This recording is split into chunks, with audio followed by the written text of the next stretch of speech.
So as I got that envelope out of the mailbox, I opened it and there was a check with enough money to purchase our entire Christmas. My knees went weak and I plopped down in the snow. It wasn't even registering how cold it was. I believe I was in like my pajamas, and I just sat there and I began to weep, and I thought, God, how did these people find us? How did they know our address?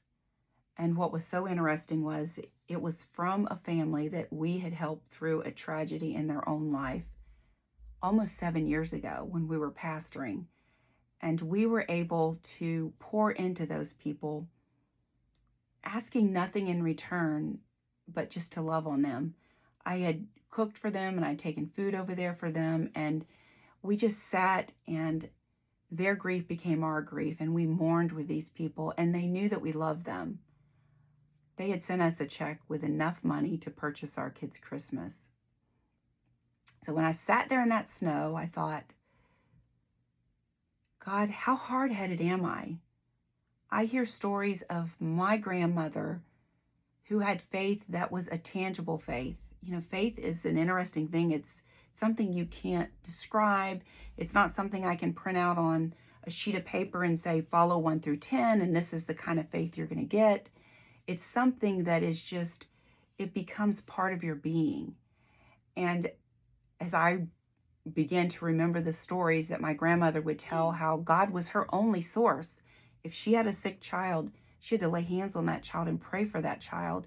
And she expected God to touch that child. She didn't have enough food for her kids. She would ask God as she was making those biscuits, God, make plenty out of this small amount. God, stretch what I've got for my kids so that everyone gets their portion. And God had done that for her time and time and time again. And I realized that her faith had become a part of her DNA.